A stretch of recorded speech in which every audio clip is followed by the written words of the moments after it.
Perhaps the greatest achievement of modern man is the ability to harness the power of Zeus.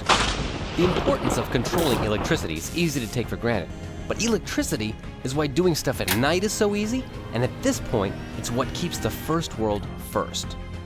But what should be the second greatest achievement of the industrialized world gets even less attention.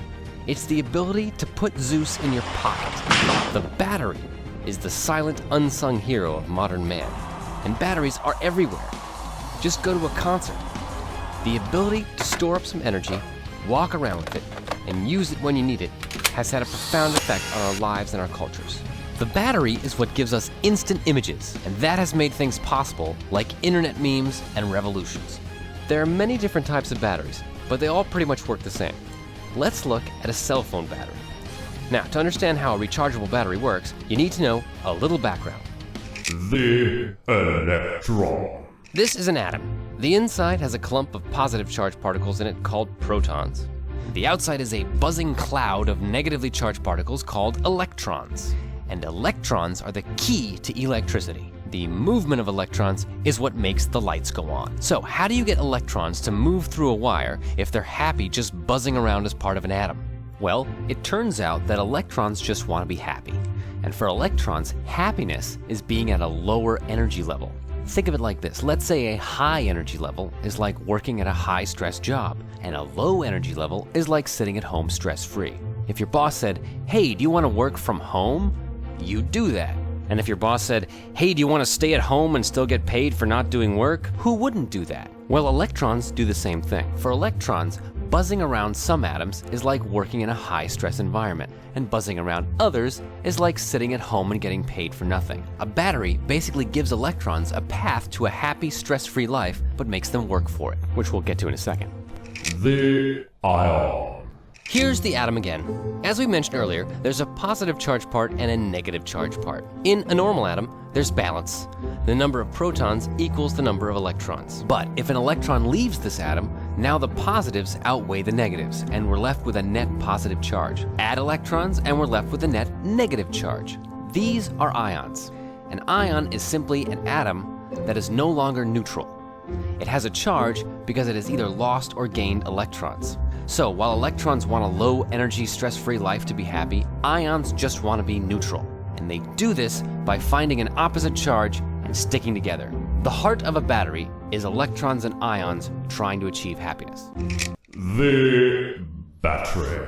Let's look at what parts make up a generic rechargeable battery. First, you need two different materials. One that for an electron is like working 80 hours a week for an abusive boss, high energy level, and the other is like sitting at home collecting paychecks, low energy level. In other words, given the option, an electron in material A would rather be in material B. In fact, if you just put these two materials together, electrons would just hop from one to the other. They would take a shortcut. To stop electrons from taking the shortcut, you need to add a barrier that forces them to take a detour. This detour is the circuit. In other words, the thing you're powering with the battery. And finally, you need something for ions to move around in. Here's how it works. With the circuit off, electrons in material A are stuck in their high energy, high stress atoms. Out of reach and on the other side of this electron barrier are material B atoms, which would offer an easy, cushy, low energy level position. Let's turn the circuit on. Now you've offered electrons a path to happiness. Since they can't go any other way, they begin flowing through the circuit to material B. Back at material A, the atoms are losing electrons, because that's where the electrons are coming from, and they begin turning into positively charged ions. As we mentioned before, ions always want to be neutral, so these guys need to find a negative charge. So they go to where the negative charges are, in material B, where all the electrons are going. You'd think that these ions would just meet up with their lost electrons and become neutral atoms again. But unfortunately, the electrons are way happier where they are now, so the ions have no choice but to kind of mingle with the atoms of material B. So what we've got is kind of a mishmash with B atoms mingled with A ions. As the battery discharges, electrons and ions are making their way from A to B. When you can't fit any more material A ions into material B, the battery is fully discharged. To recharge the battery, you just do things in reverse. Instead of a circuit, you're putting an energy that forces the electrons back into material A. The ions then leave material B and rejoin their lost electrons, and the battery is ready to discharge again.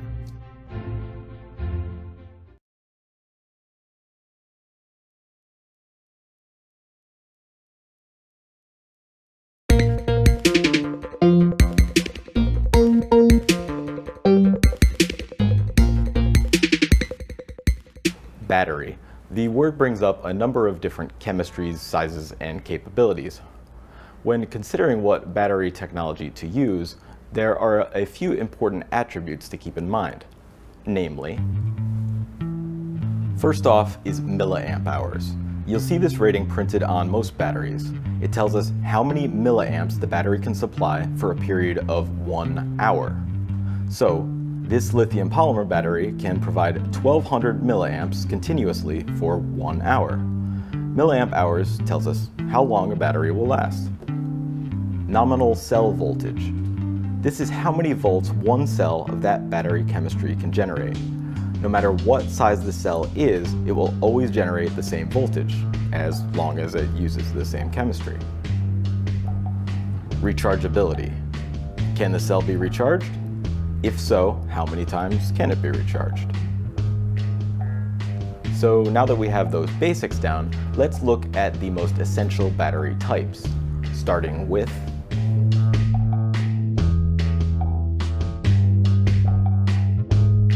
alkaline batteries are a household name, and for good reason. They're inexpensive and long-lasting. They're also available in a variety of sizes, with capacity that increases according to size, such as AAA, AA, C, D, and PP3, more commonly known as a 9-volt. All of these other sizes provide alkalines nominal 1.5 cell voltage, but the PP3 provides 9 volts. And how does it do that? Simple. It's not actually a single alkaline cell. Inside every 9-volt alkaline battery is actually 6 small cells providing alkalines usual 1.5 volts each. This trick is possible because cells wired in series provide a cumulative voltage. 1.5 volts times 6 equals 9. Because the terminals on a 9-volt are so close together, you can actually test it with your tongue. Yeah, don't do that. It's stupid.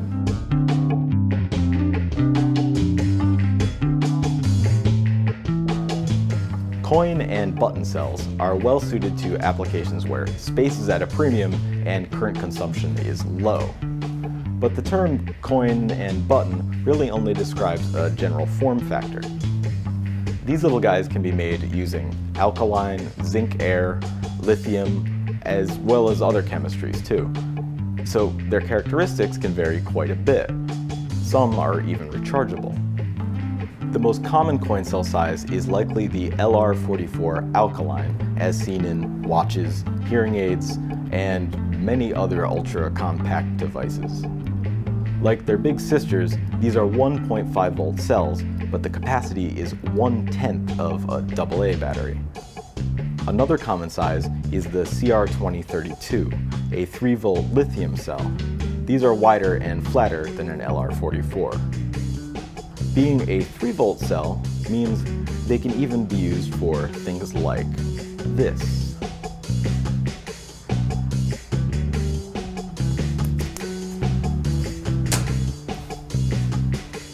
Classic. Common coin and button cells are pretty inexpensive, as long as you don't buy them at a drugstore. For some reason they cost like 5 to 10 times more there.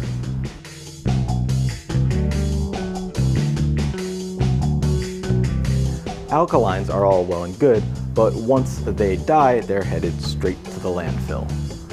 A greener alternative is nickel metal hydride. These are relatively inexpensive rechargeable cells, and they're often used as drop-in replacements for alkalines. But it's important to keep in mind that they only supply 1.2 volts per cell compared to alkalines' 1.5 volts. This means that your flashlight might just be a little dimmer. And for the record, modern nickel metal hydride batteries do not exhibit the memory effect, which means they don't need to be fully depleted before they're recharged. So you can top them off whenever you feel like it. Nickel metal hydrides have about the same capacity as alkaline batteries, and they're even a bit better at powering current-hungry devices. But it's important to keep in mind that they do self-discharge at a faster rate. So, generally speaking, keep alkalines in your smoke detector and nickel metal hydrides in your game controllers, or your milk frother. You have a milk frother, right?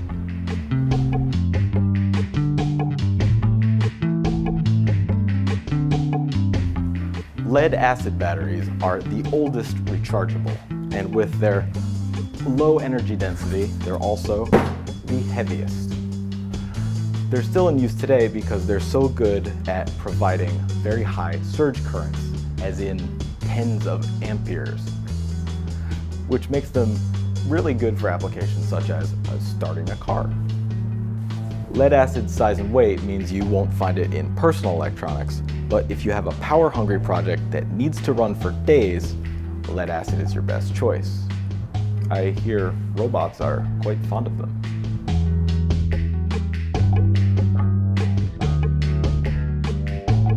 In stark contrast to lead acid, lithium ion and lithium polymer batteries deliver a lot more energy for their weight, but they're significantly less durable and far more expensive. You'll find lithium ion cells usually come in a rigid casing, whereas lithium polymer cells use a soft pouch, which is lighter and more compact. This streamlined design is great for keeping portable electronics small, but it also makes the cell susceptible to punctures, which can quickly lead to shorts between the electrodes, overheating, off-gassing, and subsequent undesirable explosions. That being said, lithium cells are the most popular rechargeables nowadays, available in an impressive array of sizes, from tiny 2 grams all the way up to the monsters used in electric cars.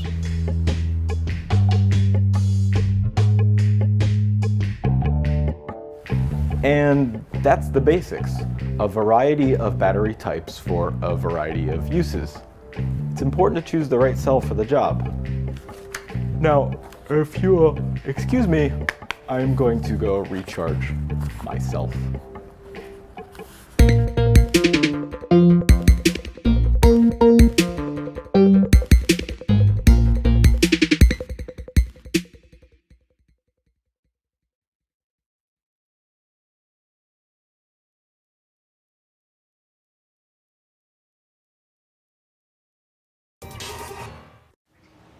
There's nothing like the sound of a car engine starting, especially when it's 15 below on a winter morning.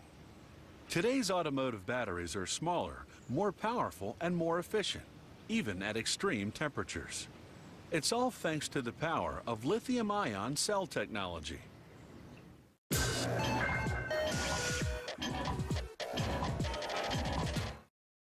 While dissecting a frog in 1786, the Italian researcher Galvani noted that when his scalpel touched a leg muscle, it contracted from an electric current produced. Later, Volta believed the current was produced by the metal instruments, the animal being only a conductor.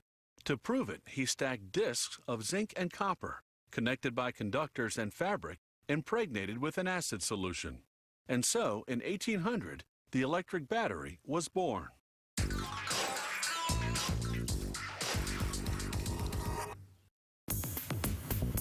Batteries power all kinds of electric motors. A new lithium metal polymer battery pack such as this one could soon power an electric automobile, as well as a hybrid vehicle. This battery will be made up of 4 components. It all starts with this lithium ingot, which weighs about 11 pounds. It is transformed into a thin sheet by this extrusion press that applies 440 tons of pressure. The press creates a sheet that's only about 1/100th of an inch thick. The whole extrusion sequence is closely computer controlled. Extrusion is now completed. The metallic lithium sheet is the required 1/100th of an inch thick. The sheet has to be further thinned. Placed on a roller, it is carried to the laminator. At room temperature, it is thinned once again. In just 20 minutes, the 11-pound ingot will have been transformed into a thin sheet 0.01 inches wide and some 655 feet in length. This laminator completes the thinning of the sheet. The resulting 1¼ mile long sheet will allow for the fabrication of 210 battery units. Lithium is a soft, sticky metal. For this reason, a polypropylene film has to be fixed onto the lithium sheet. Without this protection, the sheet would adhere to itself and become unusable.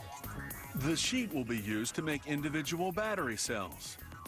Then these cells will be assembled in series and in parallel, and inserted into modules of different shapes. To make an individual battery cell, the sheet has to be rolled up. This automated spooling machine winds up the lithium film in 26 revolutions. The wound-up sheet is put into a vacuum oven, where the various layers adhere firmly to one another. This step lasts for about 90 minutes at 176 degrees. Here, a test is made. Using a voltmeter, the battery is checked to see that it produces the required 3.56 volts. Any problem can be detected here and corrected. A final quality check is made with this caliper. It precisely measures the thickness of the battery cell. The battery cells are then stored. Metallic plates are placed between them for the entire storage period.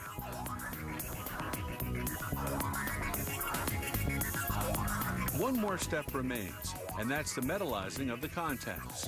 The battery cells are sent off to a fabrication facility in this container. The container is robotically handled. First, it's put into a protective tank. Then, the metallizing of the contacts is done by spraying on molten metal. This takes just a few seconds since the metal cools very quickly.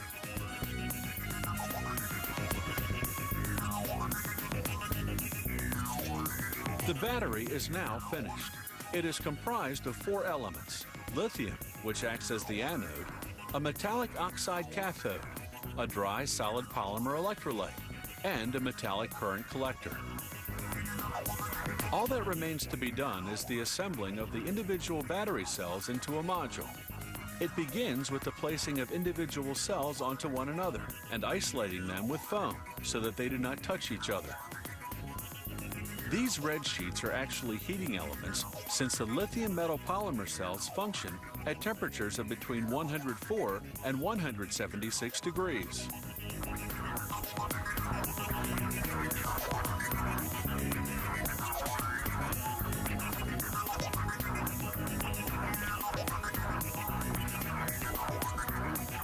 Here we see these modules of a battery pack for a hybrid vehicle, an automobile that works with a gasoline-powered motor and an electric motor. This prototype battery was created for a totally electric vehicle. It surpasses heavy traditional lead-acid batteries that can't develop the same amount of electrical energy and have much shorter lifespans.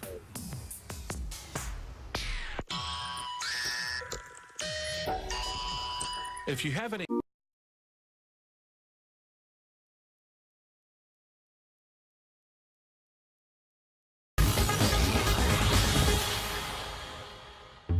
But first, the humble battery.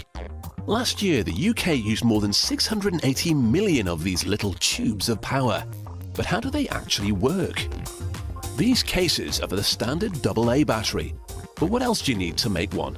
A battery consists of a case, a positive pole, a negative pole, a base plate, and a pin to allow the electricity to flow around the circuit. It's hard to believe that a small tube with a sticker on it powers so many household devices. They're used in everything from remote controls to MP3 players. But have you ever wondered how they work? We've established batteries have a positive and negative pole. The negative pole is full of electrons which are all trying to escape. Electricity is the force used when they move from a negative pole to the positive one through an electrical circuit.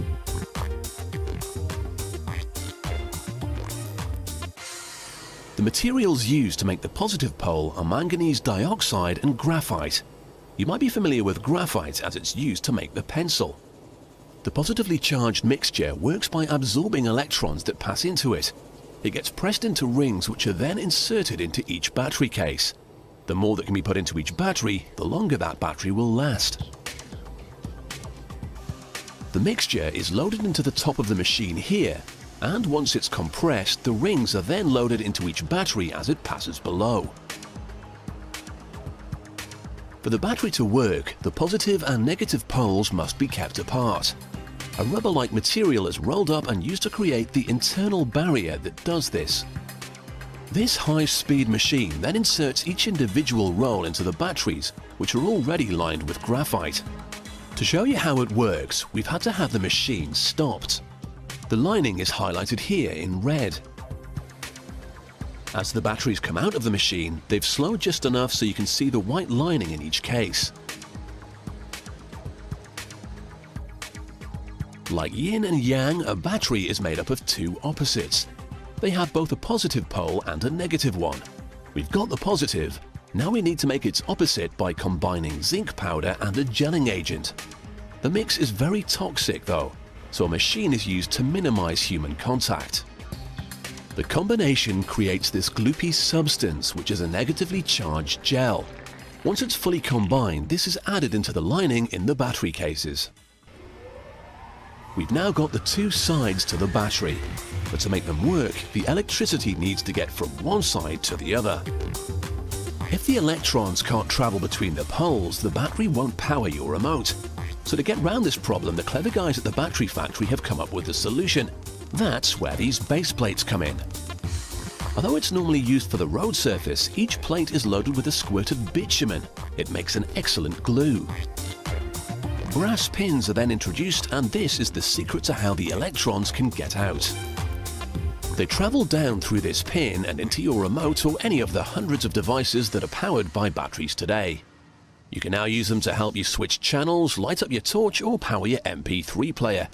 When their job is done, they'll head back through the wires into the positive pole in the battery.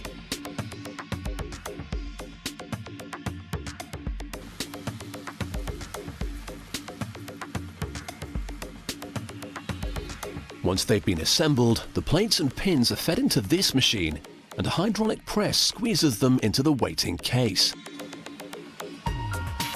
They're now complete, although at this stage they don't look like the batteries you would recognize. Before they receive their trademark stickers, they're all tested. If the battery's lining is damaged, then it short circuits and won't give out any power.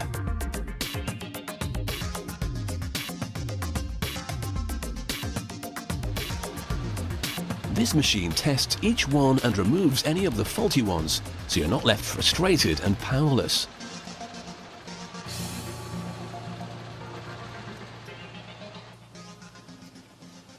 Rolls of stickers are loaded up and attached to the batteries. And now they're complete. So next time you're crashed out on the couch with a remote control, spare a thought for the electrons that are saving you from getting up.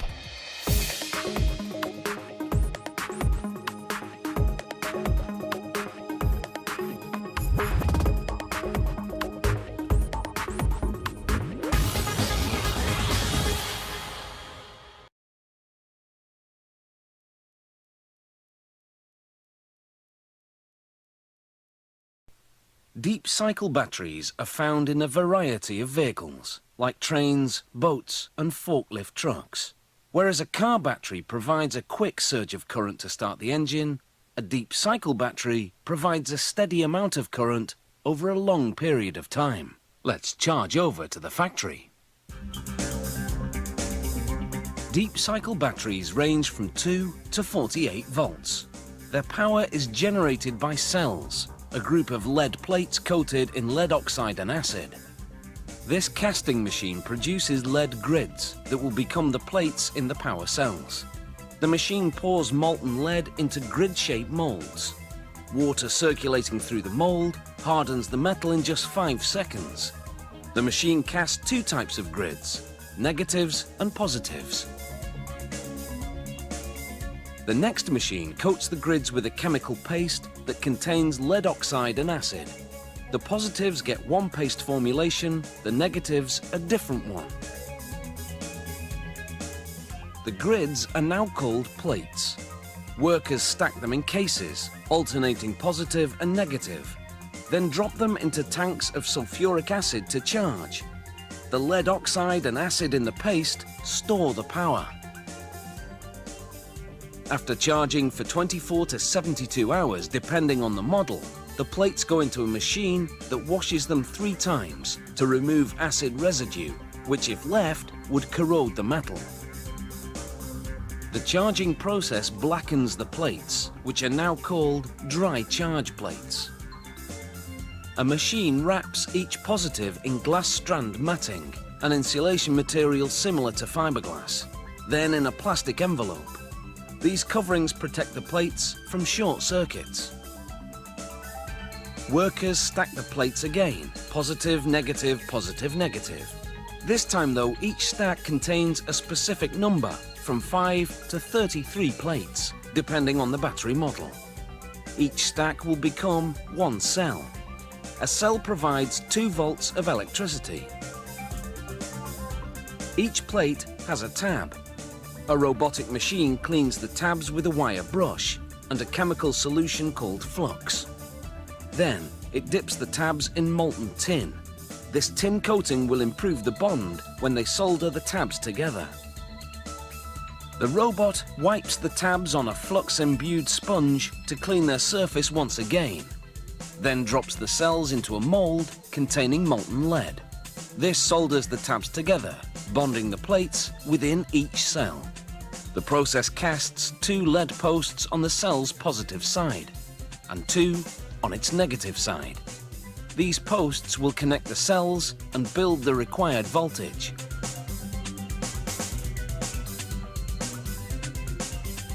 Next, each cell goes into a polypropylene casing called a jar.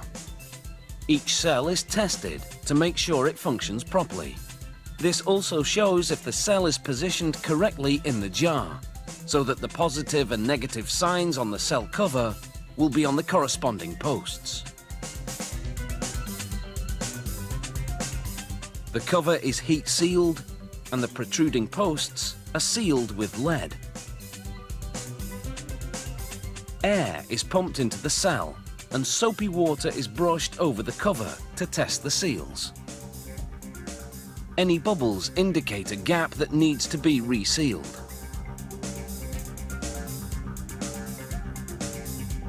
In another part of the factory, various small components are molded from molten lead.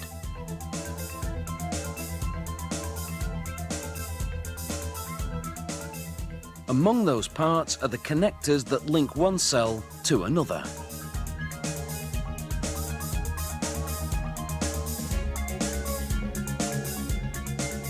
Workers weld them to the posts.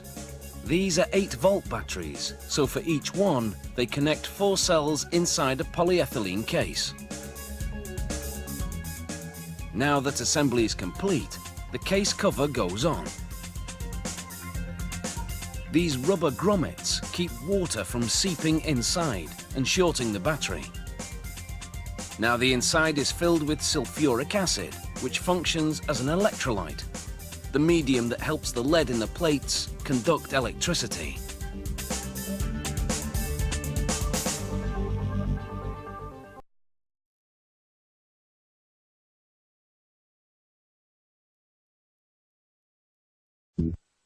A battery produces an electric current when its positive end, called the cathode, and its negative end, called the anode, connect via a conductive pathway in the battery-operated device. This pathway conducts electricity when 3 components, 2 electrodes, and an electrolyte interact. These alkaline batteries are the rechargeable type. They last for years, depending on how you use them. The factory begins production by cutting nickel-plated steel into oval pieces, then gradually shaping each piece into a tube called a console. The console houses some important chemical ingredients: graphite, which conducts electricity; silver catalyst, which reduces chemical pressure buildup; manganese dioxide, the main ingredient in the cathode; barium sulfate, which binds the cathode ingredients; zinc, the main ingredient in the anode; a gelling agent to keep the zinc particles suspended; and finally, potassium hydroxide, which interacts with electrodes to produce electricity. This 25-head press shapes the cathode's powdered chemicals into hollow pellets. The press churns out 25,000 pellets an hour. A machine called the console press then inserts 3 pellets in each console. 3 because these pellets are so fragile that 3 smaller ones are easier to manipulate than 1 big pellet would be. Here's the insertion in slow motion.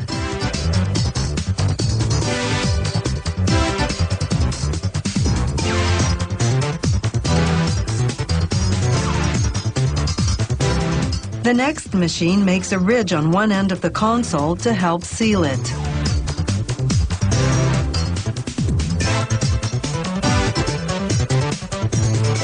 Plastic holders, called pucks, hold the consoles still as nozzles apply a sealant to the top, which is the negative end of the console. Next, they cut a roll of paper into small strips. These strips are called separators. They have microscopic holes that permit the flow of ions, electrically charged molecules, between the cathode and the anode. A hot melt glue machine deposits a small amount of glue into the separator, now rolled, and seals the positive end of the paper tube.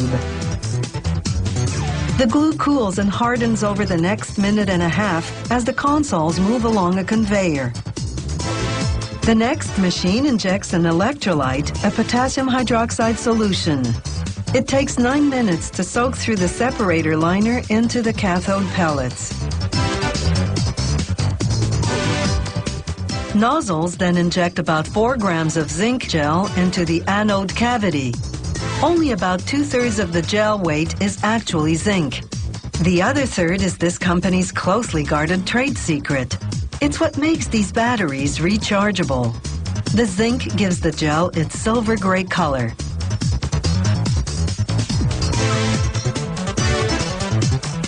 A welding machine fuses 4-centimeter nails onto the cap of the battery. This is where current collects before it's discharged.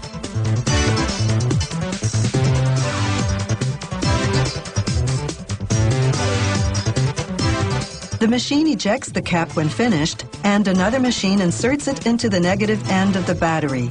This cap includes a safety feature crucial to rechargeable batteries. It can resist high pressure, but if heat or power surges cause excessive pressure, a tiny vent prevents the battery from exploding. The machine folds over the console lip to enclose the contents. A rotating 3-headed crimping machine then makes a ridge in the finished battery to reduce the chance of leakage.